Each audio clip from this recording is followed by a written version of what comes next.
I think we sort of realized about 15 years ago that we had a big creative industry.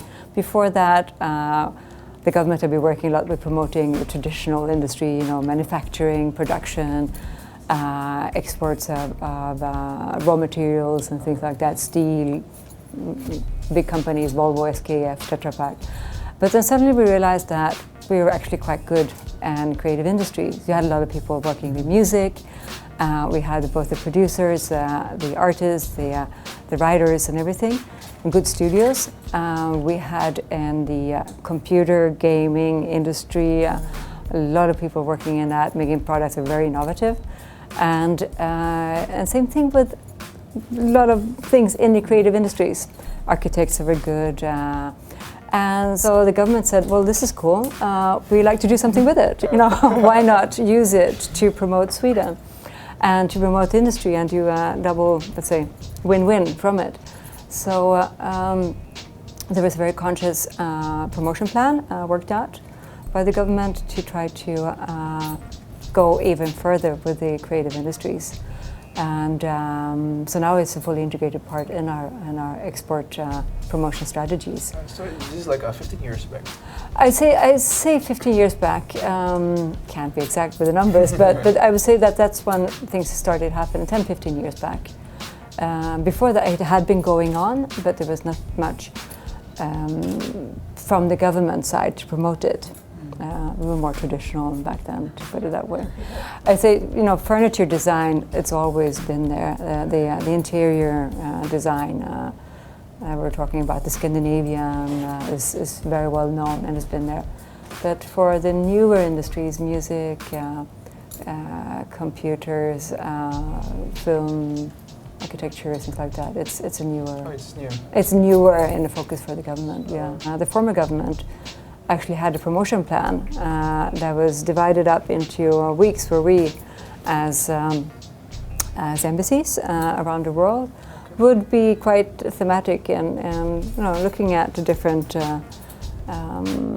parts of creative industry and giving it a push in our own public diplomacy work, Facebook and Twitter, things that we were doing in the country. Social media, yeah, very much. Yeah, no, we use that a lot too. Yeah. And what did the government do personally? To domestically, there is an authority in Sweden called the Growth Authority that works, or the Growth. It's not a ministry, but it's a public thing. Authority that works with helping, promoting and supporting young people, usually, that want to engage, have special talents, have ideas in creative industry. So they help them, they give advice on how to set up a company, how to do the media relations, how to do the financial planning, everything around. Yeah, exactly, because it's one thing to have the idea, it's another thing to bring it to the market. Exactly, yeah. So they're helping out with that a lot. And they also have discussions with the different branch or sectorial organizations, so the music industry organization, the gaming industry organization, tourism, but I don't include tourism in the discussion that we're having now, but it's part of it. So, and to help those industries also develop their statistics, their data, their support to the members, etc. So it's a quite thorough program working with it, and I think it's been very successul. You see more and more Swedish companies going abroad, and more awareness of what is actually being accomplished in Sweden. And here, it's so big. I mean, you've been there like a million times. For the first week that you was there, I mean, like literally everyone was going there. We couldn't find a single parking spot. But still it's like that, huh? Still it's I think that they're very. I know that I speak to the manager or the CEO a lot here, And they're very, very happy with the way it's going in Indonesia. The Indonesian public is and people here are happy because they don't have to go to Singapore anymore. They can buy it here. I think the only problem is with the import restrictions, which I know Indonesians complain about, that the price here is higher than abroad, but it's because they need to add to compensate for the taxes and import duties. Also, if I noticed in Indonesia itself, there is some brands that we didn't know it was from Swedish. For example, like Daniel Wellington, even Skype, Spotify. Yeah, right? Exactly. Yeah, absolutely. And what is the jeans that the youngsters wear these days? Is Monday? Cheap Monday and all of that. So there's a lot of Swedish, under the radar companies. And what's this big computer gaming company that was just sold? The ones that make World of Warcraft, I think. It's Swedish. I just anyway, what I'm about to ask, this small industry, this under the radar industry, like Daniel Wellington, like nudie jeans. I read in the internet that they were, just a couple of kids actually with no money whatsoever, but.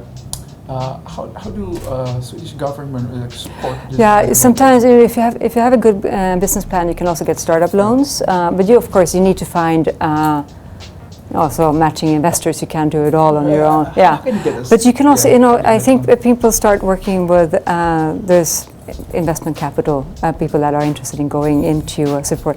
They might be successful businessmen and women on one side. But they might like doing this as a hobby, supporting, going in with the capital or funding for new industries.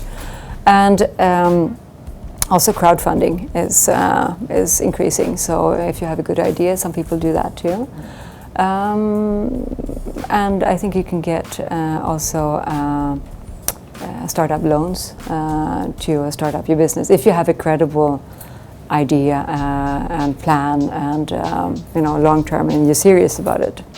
So I mean, like basically in Indonesia itself, we have many venture capitalist companies, and they are spotting for talents and things.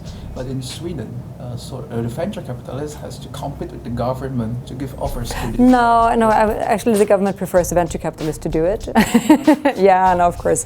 No, we need the taxpayers' money for many different things. So if they can have, it's a good idea. The optimal is to balance the funding, of course, to have both from private and the loan. And the startup loan is a loan, so you would have to repay it anyway. But that would be the best. No, but I think for Indonesia, if I was a venture capitalist here, I'd be looking for those industries in Indonesia, because I see a lot of talent, I see a lot of ideas, there are things popping up all over, and there's so much interesting to do.